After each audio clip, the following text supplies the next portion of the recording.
A table is more than a piece of furniture, just as food is more than mere fuel. When I moved into my first home many years ago, before I did anything else, I bought a table, and not just to eat at, but to live around. Chin chin, amici. Cheers. Thank you. At my table, when I'm winding down at the end of a long day, they're ready for me, and I'm ready for them. Celebrating friendship at weekend feasts, or making memories with family, the food I eat is vibrant and varied, but always relaxed. Old favorites. So far, so good. And fresh discoveries. I need to be alone with my sandwich now. The comfort of the familiar combined with the exuberance of the new. Oh, I can hear how good this is going to be. The essential welcoming taste of home. There is no elegant way to eat them, and that's in their favour. Whether I'm pottering about at the stove or sitting at the table, I want pleasure, I want flavour, and I want ease. Life can be complicated. Cooking doesn't have to be.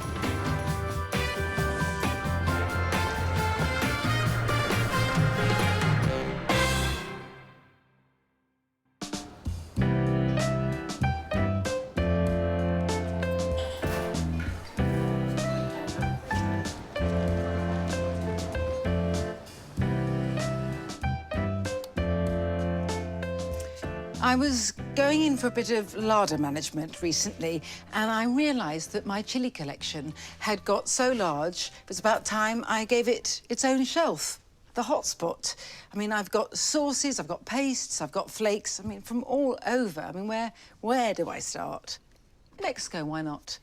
Oh, I love this. It's a mixture of chili, lime and salt. It's absolutely wonderful, sprinkled over melon and rather lovely on avocado, too.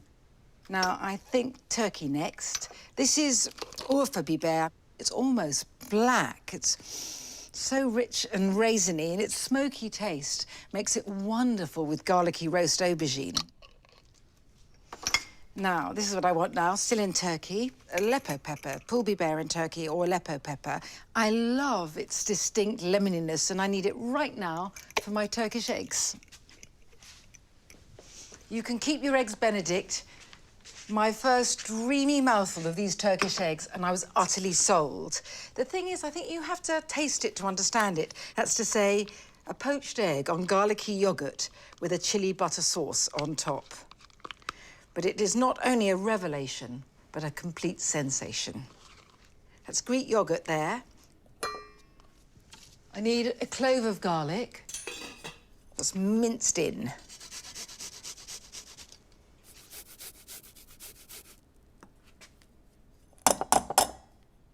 And sea salt flakes. I cannot eat eggs without a lot of salt.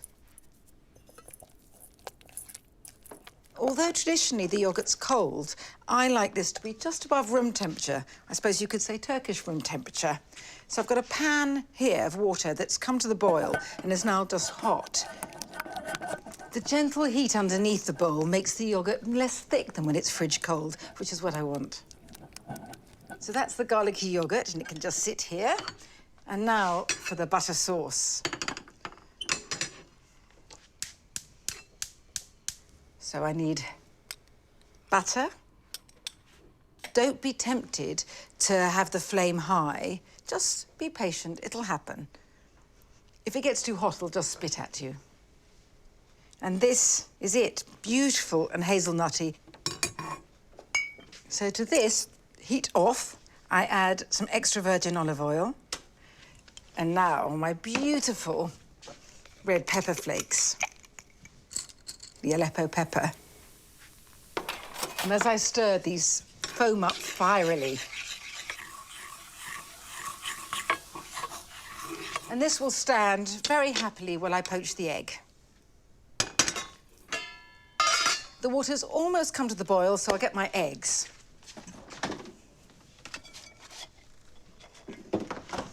I always keep eggs out, except when I'm poaching them.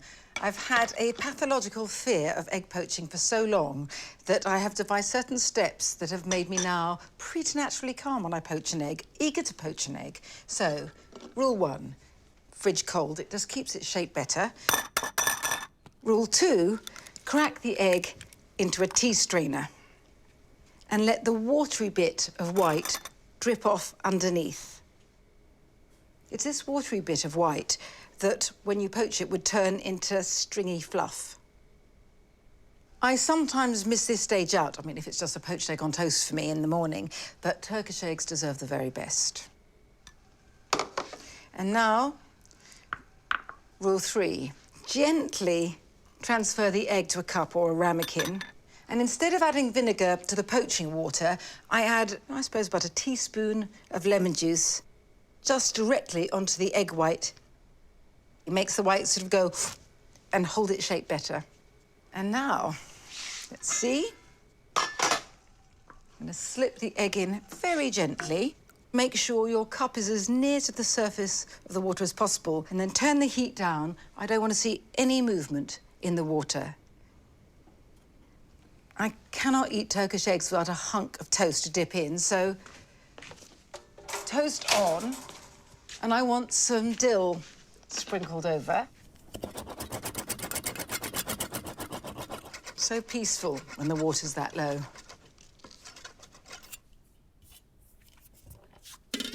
So while the egg's poaching, and add the yoghurt. Just a few splodges. Don't need too much.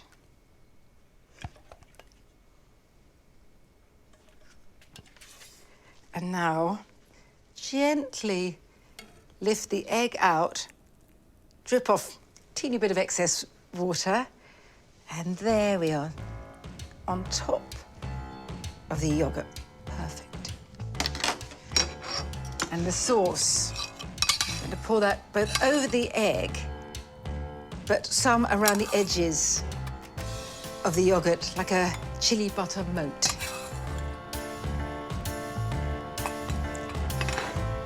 The dill. My toast. Perfect timing. Oh, and this is just the best breakfast in the world.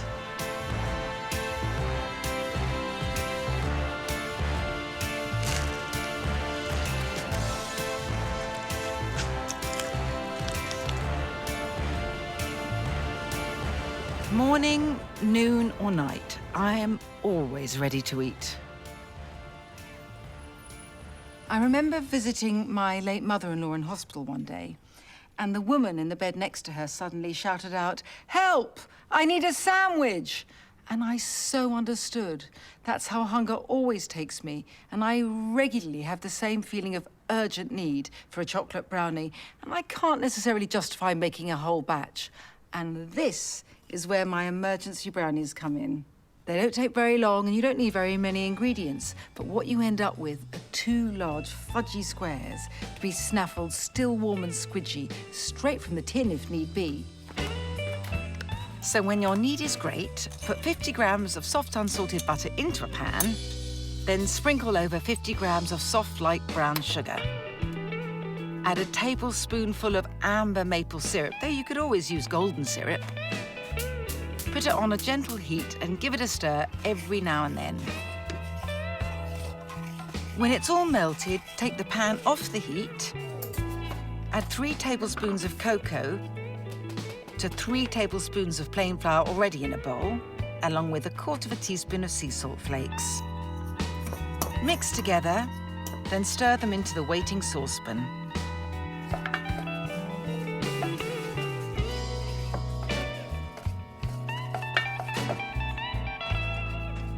Crack an egg into a bowl, add a teaspoon of vanilla extract, then lightly whisk together.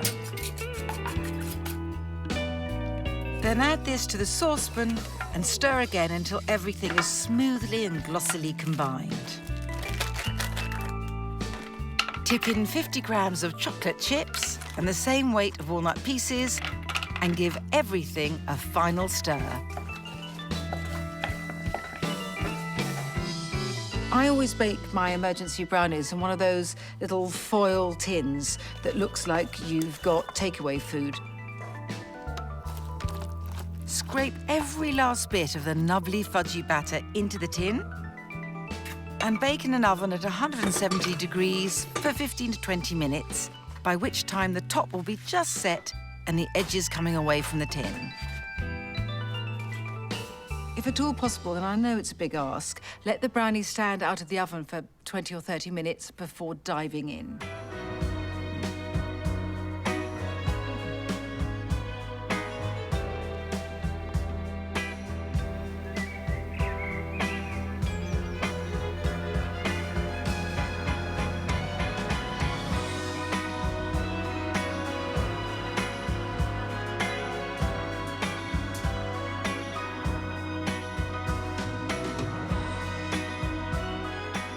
I'm after some flowers to decorate my table, and I find myself, naturally enough, drawn to the Nigella flowers, more familiarly known as Love in the Mist, and I think I'll put in just a few green bell along with them. I don't need very many, because what I'm going to do is cut them all down and put them in some teeny vintage milk bottles I've got and dot them prettily around the table. I always remember, and I might have mentioned this before, that my mother was very firm about many things, but in particular about not having big, blousy displays of flowers on a table, because she said it interfered with people's eye line and thus with their conversation, which was a complete no-no. And there's going to be a lot of noisy conversation later, because I've got some of my family coming around for supper. And I'm giving them one of my absolute favourite things to cook at the moment, which is my Chicken and Pea Traybake. It's just the thing for a relaxed get-together around the table. Oh, and afterwards, well, after, there is the aptly named Queen of Puddings. Wow, that looks amazing.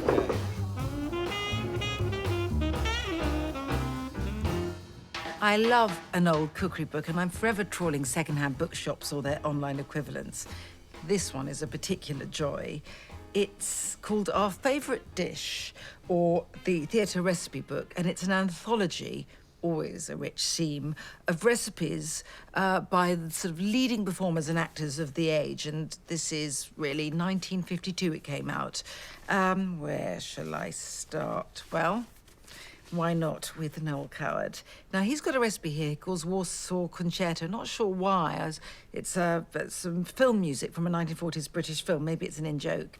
And I feel you should be eating this in leather slippers, trousers, and a very long silk dressing gown.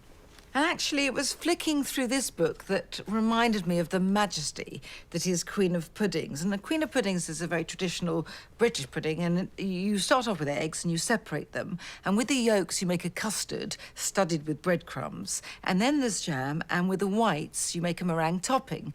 Now, my Queen of Puddings, I suppose, is the Marie Antoinette version, because I use brioche rather than breadcrumbs. Into a buttered oven-proof dish, add crumbs made from 150 grams of brioche. Then pour 500 ml of full-fat milk into a saucepan. Add 50 grams of soft unsalted butter, a teaspoon of vanilla, 25 grams of caster sugar, and a pinch of salt. Then I add the finely grated zest of a lemon. This needs to be warmed through just until the butter has melted. Then take the mixture off the heat and add it to a bowl containing 4 egg yolks and whisk together. When everything is fragrantly combined, pour over the crumbs in their dish and leave for 10 minutes before baking in an oven at 170 degrees for 20 minutes.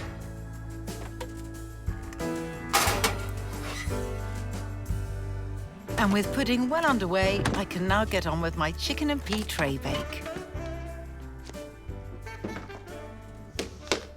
You know, I really had thought I had exhausted the culinary possibilities of a packet of frozen peas, but a friend of mine recently showed me his method for using them still frozen as the first layer in a tray bake.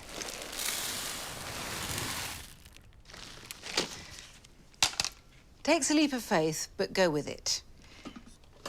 With the peas, I want the gentle allium savouriness of leeks. Sliced. This is so relaxing, easy to make, cosy to eat. You know, I am totally unembarrassed about using frozen peas whenever I can, and I'm very, very proud of the fact that Nigel Slater has crowned me the queen of the frozen pea. Come back. So the leeks can join the petit pois.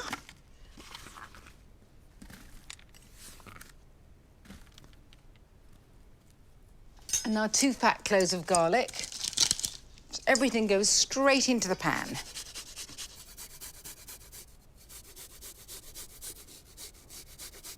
And any nub I can't mince, I can just drop in as it is. Let this little nub go in as well. Wonderful. A good scattering of sea salt flakes. And next, a little olive oil, just regular olive oil.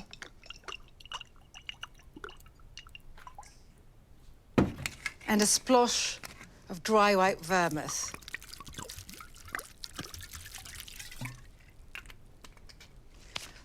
A flourish of dill. I need some to scatter on later, but this can just be torn up over the peas. And help stop me getting frostbite as I mix everything together. Some gloves.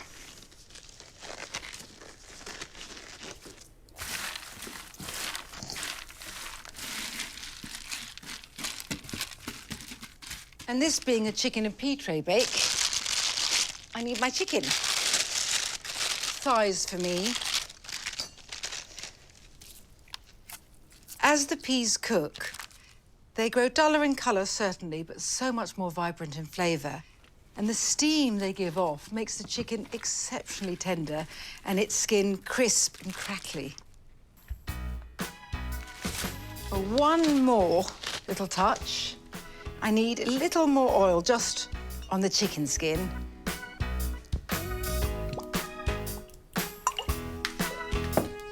And ditto with the sea salt. Once they come out of the oven, I'm going to scatter them with the dill I've got left. Oh, and alongside, I've got these rather fabulous black-skinned, purple-flesh vitellotte potatoes. I'll steam these later, but for now, this needs to go in the oven.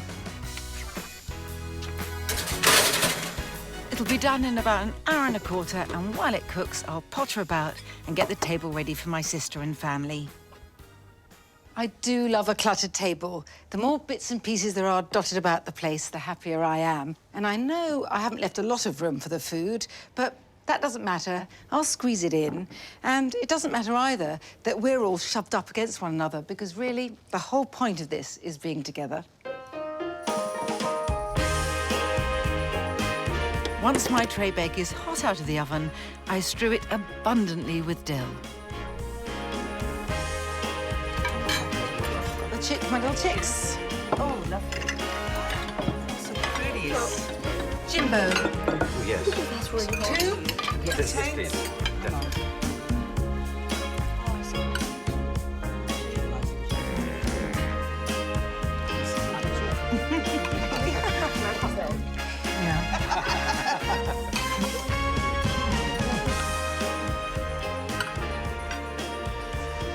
Well, everyone's happy, and that makes me happy. And to up the happiness quotient further, pudding. So the first layer has been baked, and it's sat out a little, and it's tender and soft, but just set on the surface. But part of the majesty of Queen of Puddings resides in its gleaming, billowing meringue topping. So I'll get on with that. I just need to wait until the meringue is forming firm peaks.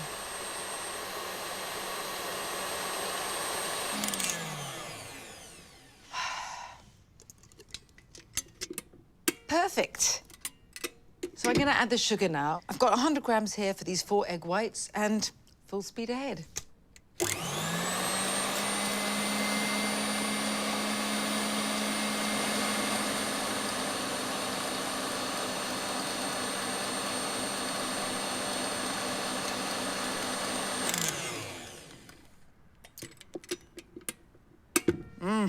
So that's the gorgeous and gleaming topping, and I've got the base, so now the middle layer.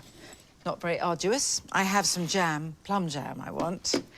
And I'm going to add some lemon juice, partly to make it a little more pourable and spreadable, but also because I need a little more acerbity.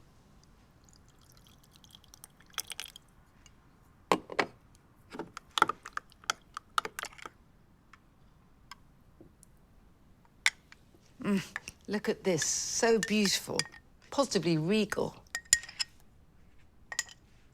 I want to spread it just lightly and gently on top. So that's all done, and now to dollop the meringue on top. And gentle dolloping, because I don't want to streak the jam through it. There we are. It's important to make sure the meringue topping goes to the edges. Just seals it.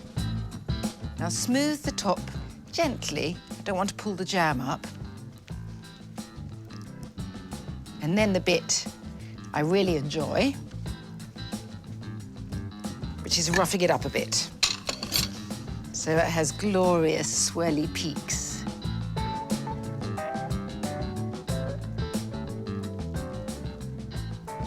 I want to sprinkle, got a little sugar left here, just to sprinkle over. And when it bakes, the meringue is so light and soft and white within, and the surface is beginning to turn where the sugar catches in the oven. The palest copper beginning to crisp. Al forno.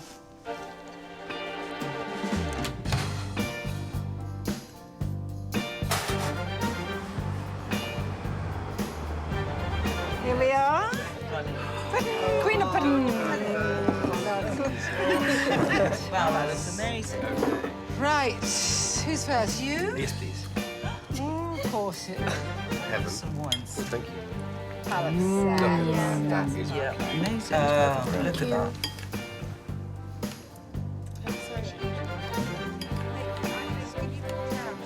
Oh, I love it with the brioche. Chewy bit. Can I take a chewy bit?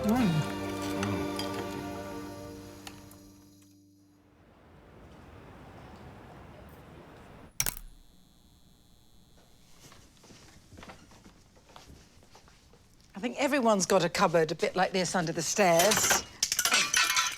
I'll clear it up later, but anyway, maybe not this bad. I mean, it started off life as my baking cupboard, so various tins that I use on special occasions, and I don't want to clutter up my kitchen.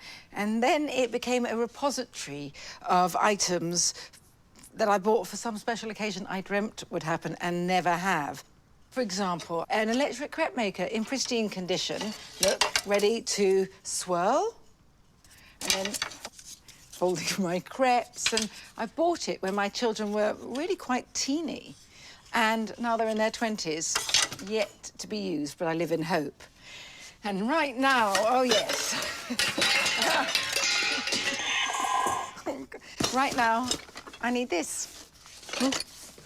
I will be clearing it up.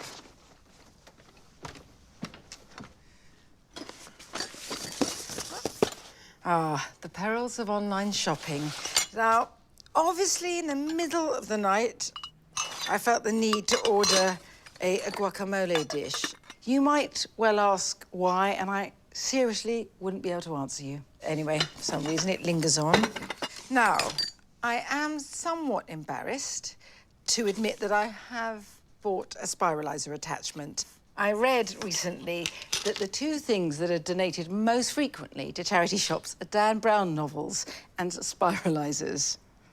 While you will never find me making zoodles or courgette or fashioning any other vegetable to masquerade as pasta, I have found that the Spiralizer really does make great shoestring fries. Now, I'm going to get this out of the way.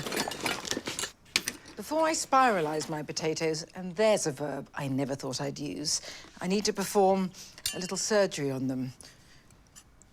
This needs a flat bottom, unattractive in a person, very necessary for this procedure.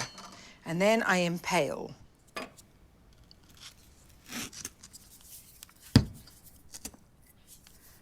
This is going to be a challenge to my dexterity. Here goes. This goes in here.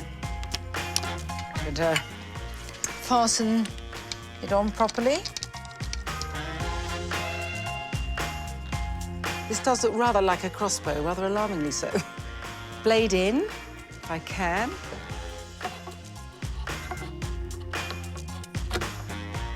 And I can. I'll bring this closer to squeeze it in. And I'm locked, I'm loaded, and it's full speed ahead.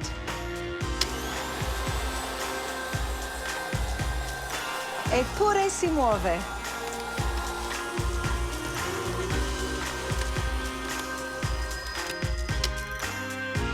I'm going to spud up again.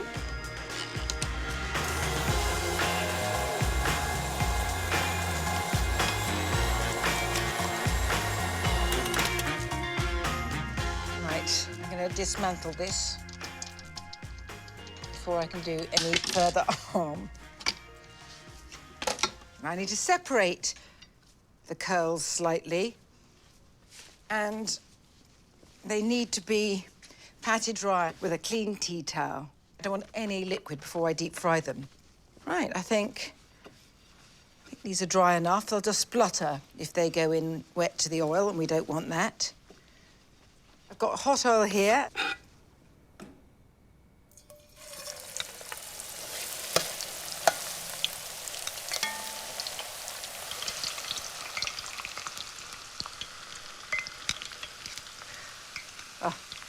Most glorious sound.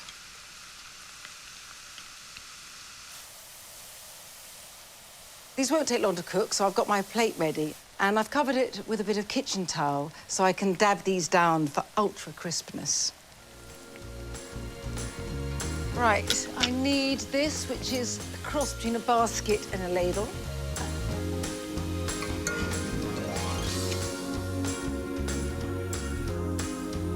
Ah. Beautiful golden tangle.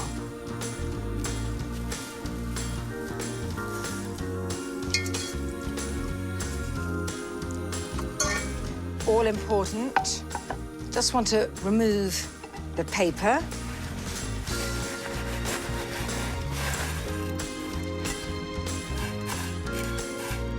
And sprinkle overexcitedly with sea salt.